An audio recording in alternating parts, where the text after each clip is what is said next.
It is often said that the quality of your life largely depends on the quality of your thoughts. With the right mindset and attitude, you can steer your life in a direction that brings fulfillment and joy. Hi there.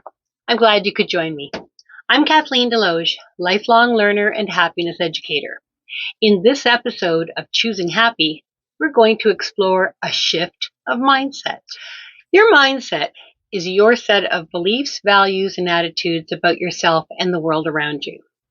It shapes how you approach challenges, setbacks, and opportunities in life and how you experience the world. Is life happening to you or is it happening for you? Do you feel your life is within your control or already destined to be a certain way? Do you believe in personal growth or are you content to stay in your comfort zone? You probably heard someone be accused of being stuck in their ways or having an old-fashioned set of beliefs.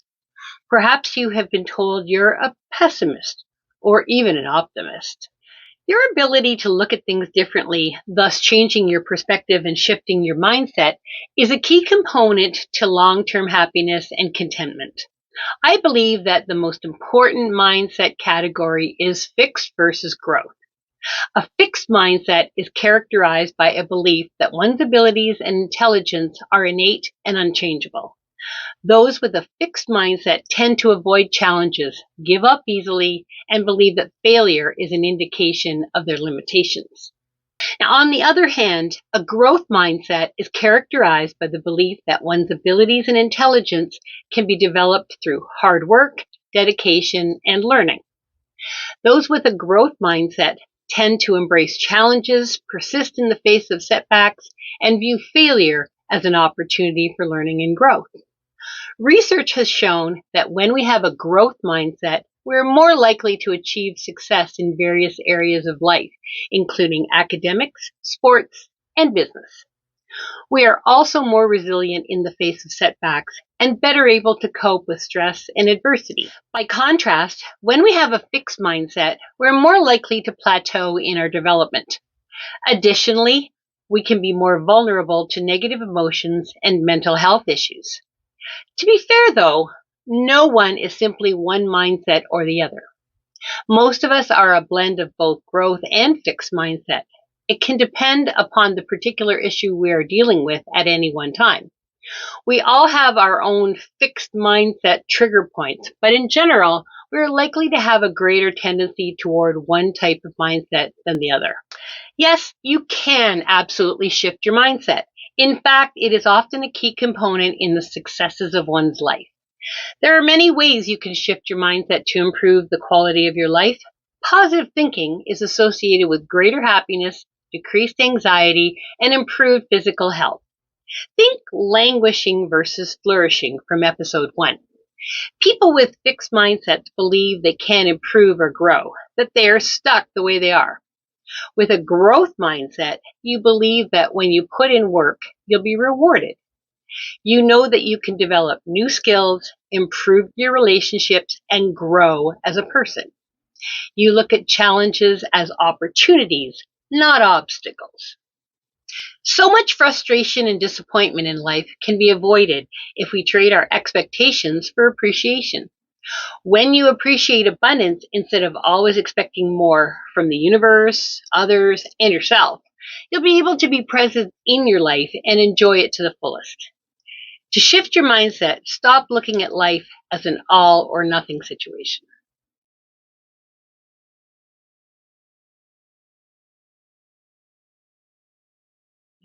Beliefs expert Tony Robbins suggests that there are 5 ways to change your mindset. Challenge your limiting beliefs, face your fears, shift your perspective, change your self-talk, and get support. Let's start with those limiting beliefs.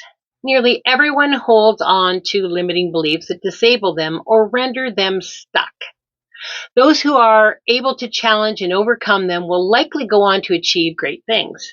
Those who don't continue to live in negative patterns and often don't even realize it. Limiting beliefs are the stories we tell ourselves about who we see ourselves as: shy, overweight, undeserving of love or success. They aren't true, and they can be replaced with empowering beliefs. Undoing all of that hardwiring takes some effort for sure, but if you're motivated toward change, have patience, and seek support, it's quite doable. Have you ever let fear stop you or challenge your thought process? When you are able to acknowledge the fear, you are often able to accommodate or work around it. There are many moments in my life that I succumbed to self sabotage out of fear of failure. And once I was able to identify that flaw in my mindset, it was easier to find a way to get the task completed successfully. Fear is a destructive emotion, but you don't have to embrace it. Overcoming your fears is a major step toward changing your mindset. I find that one of the most difficult changes I encourage individuals to make, adults and children alike, is the accountability shift. This is huge growth if you can achieve and maintain this mindset. But let me tell you, most find it difficult, and it does take practice. It begins with acknowledging the idea that you are responsible or accountable for everything that happens to you in your life, whether you caused it or not. Sit with this one for a minute because it's tricky. Everything that happens to you is on you. Now, this shifts your thinking in a couple of places. First, you are probably thinking of all the terrible things that people have done to you that have affected your well-being in a negative way. This happens to everyone because, well, life is like that. We are primarily hardwired to ruminate over details, blame those involved, think vengeful thoughts in some cases, and ultimately make ourselves a victim in the scenario. Sound familiar? The important thing to remember here is that victim mentality, although it is comforting and takes little effort, takes away your control and ability to meaningfully affect or solve anything. Again, keep in mind that taking responsibility for a negative thing that has happened to you does not mean that you caused it. It simply means that you acknowledge it and have total control in how you choose to respond to it. Yes, you can help how you feel. It is a small shift, but it is a meaningful one that puts you in the driver's seat. Wallowing in self-pity and blame can be quite unproductive and not at all good for your overall well-being. Some may have noticed that some aspects of this mindset shift are similar to the forgiveness formula that was discussed in episode 3. Interesting.